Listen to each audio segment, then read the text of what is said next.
Hi, it's Hyoga Kajitani. For today's video, I would like you to experience Kote-uchi and Kote-waza from the opponent's point of view. In the past video I created, I showed men uchi and men waza from the opponent's point of view, and received many comments from the viewers such as, powerful, make the angle of view a little wide, excellent learning experience, and many more. In addition to that, I found it very useful for my research and self-analysis. With that in mind, I would like to share some ways to improve, tips, and points on Kote-uchi. So, please enjoy this video until the end. For today's video, I will be explaining 4 types of Kote-uchi. There are Kote from above, Kote from below, men feint Kote, turn Kote. Although, we can't see the foot, by paying attention to the trajectory of the Shinai, how it happens, how the uchi ki willingness to strike aggressively looks, how the body is used after striking, the speed and sharpness of the technique, and comparing it to how it is different yourself. It will be easier to visualize the techniques when practicing. So let's get started. Kote from above.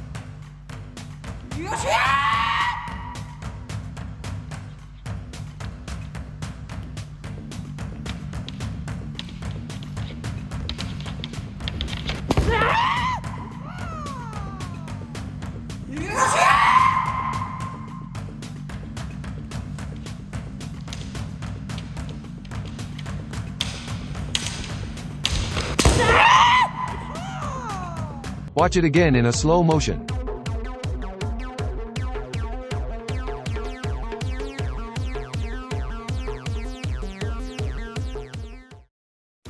What I am trying to focus in Kote from above is to go as far down at an angle as possible. This can also be applied to men uchi. If you want to swing down but stretch too far forward or move forward, your center of gravity will move up, and the energy goes in a different direction.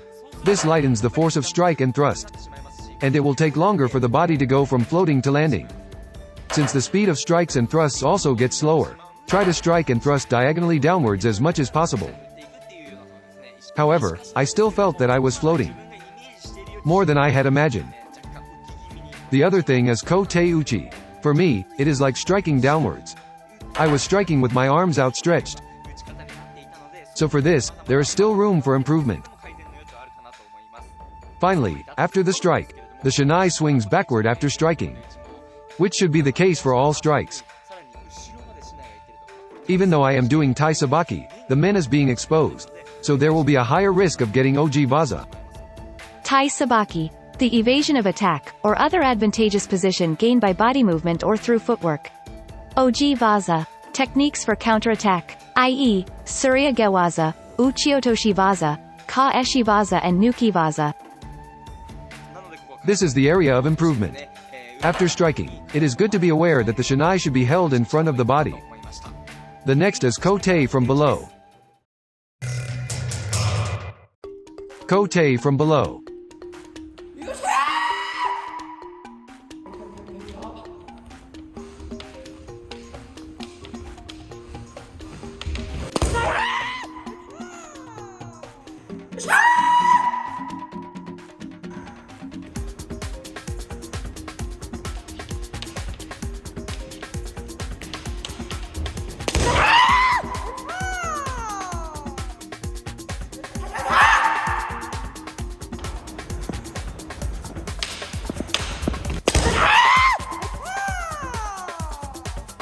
Watch it again in a slow motion.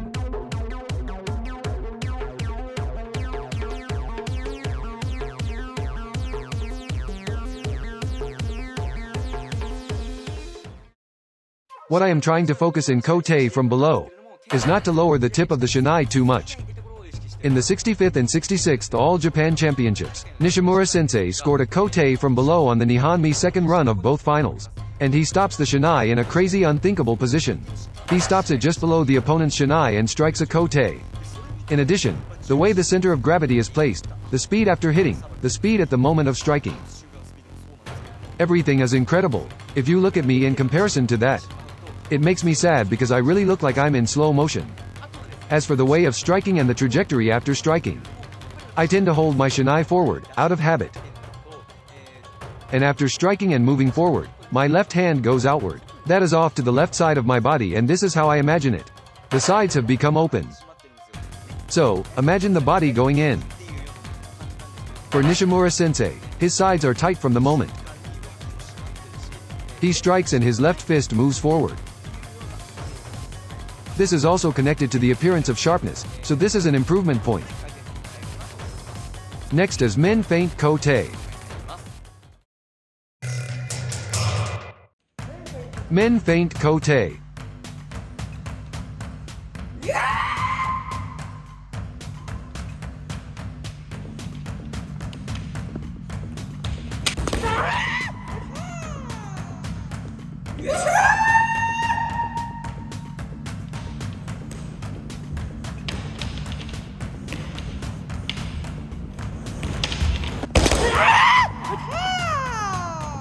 Watch it again in a slow motion.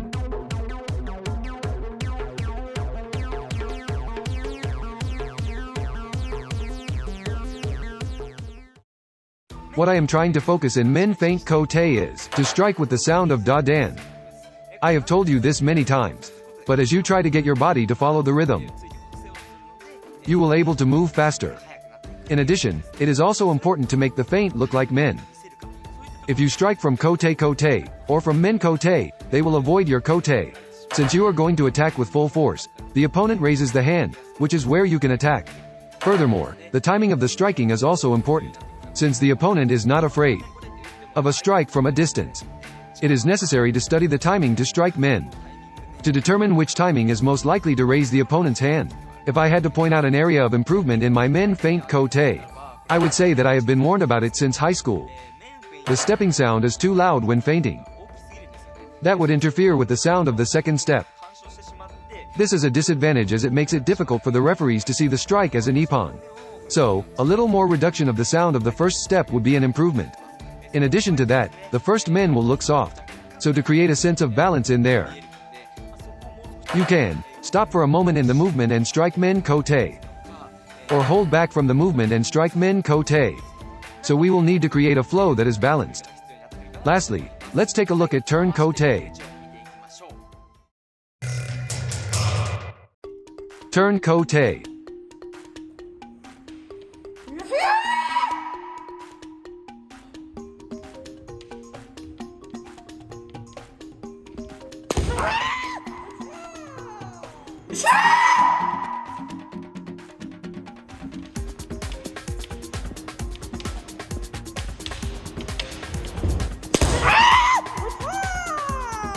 Watch it again in a slow motion.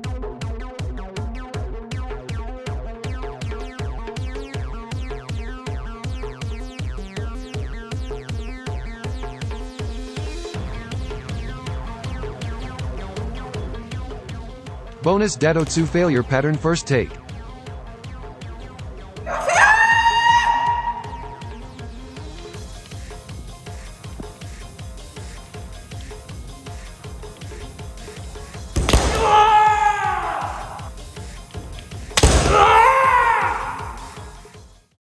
The key to turn kote is how to connect the turning action and the kote-uchi.